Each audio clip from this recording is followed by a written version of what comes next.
Prime Minister Mariano Rajoy of Spain announced that fresh regional elections would take place in Catalonia within 6 months.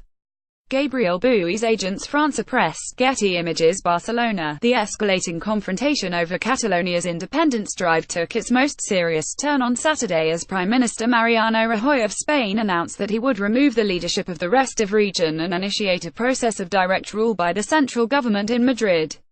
It was the first time that Spain's government had moved to strip the autonomy of one of its 17 regions, and the first time that a leader had invoked Article 155 of the Spanish Constitution, a broad tool intended to protect the general interests of the nation.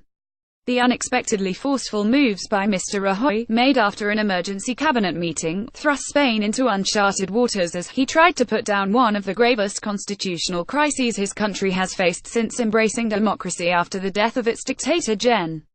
Francisco Franco in 1975. The steps were immediately condemned by Catalan leaders and risked further inflaming an already volatile atmosphere in the prosperous northeastern region, where thousands braved national police wielding truncheons to vote in a contentious independence referendum on October 1, even after it was declared illegal by the Spanish government in courts.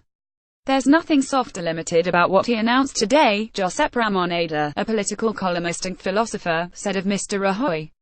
"We're entering a very delicate phase, in which an independence movement that appeared to be running out of options might now draw instead on a collective sense of humiliation at seeing Catalonia being forced under Madrid's control.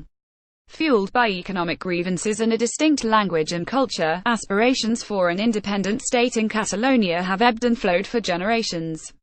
But the current confrontation has presented a vexing quandary not only for Spain but the entire European Union, pitting democratic rights and demands for self-determination against the desire to preserve the sovereignty and territorial integrity of an important member state." Mr. Rajoy took the bold steps with broad support from Spain's main political opposition, and will almost certainly receive the required approval next week from the Spanish Senate, where his own Conservative Party holds a majority. He did so despite repeated appeals for dialogue and mediation by the Catalan leader, Carles Puigdemont, whose independence drive has been shunned by wary European Union officials. Catalan President Carles Puigdemont, Centre, attended a protest in Barcelona on Sunday against the imprisonment of 2 Catalan pro-independence leaders.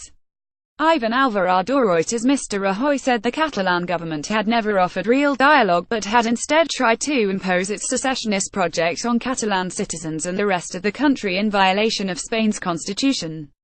He said his government was putting an end to a unilateral process, contrary to the law, and searching for confrontation because no government of any democratic country can accept that the law be violated, ignored and changed. Mr. Rajoy said he planned to remove Mr. Puigdemont, and the rest of his separatist administration from office.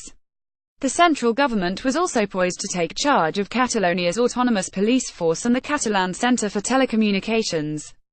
Mr. Rajoy did not ask to dissolve the Catalan parliament, but instead said that the president of the assembly would not be allowed to take any initiative judged to be contrary to Spain's constitution for a period of 30 days, including trying to propose another leader to replace Mr. Puigdemont.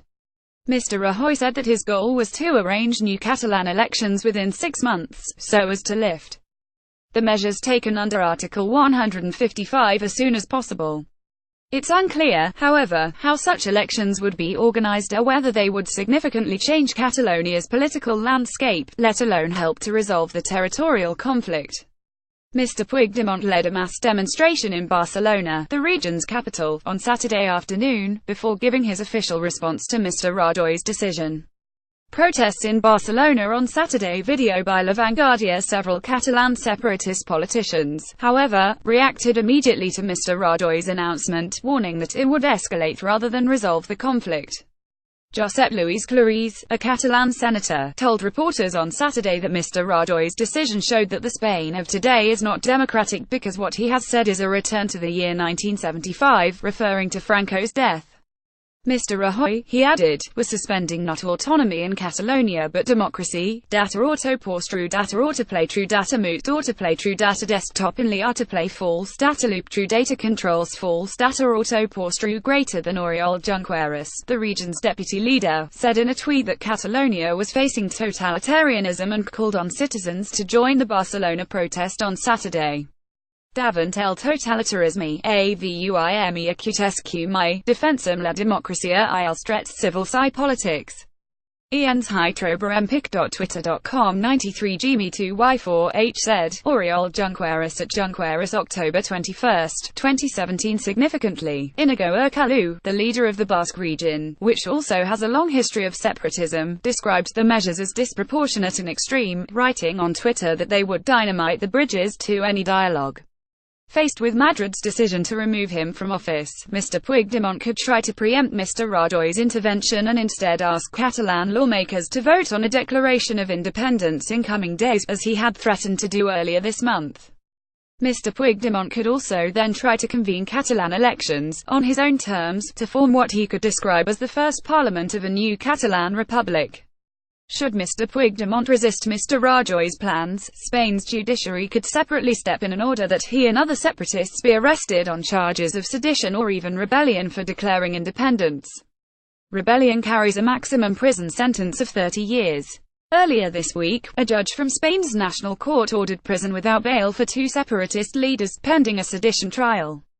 Using Article 155 was neither our desire nor our intention, Mr. Rajoy said on Saturday, but had become the only way to return Catalonia to legality, normality and maintain a Spanish economic recovery which is now under clear danger because of the capricious and unilateral decisions of the Catalan separatist government.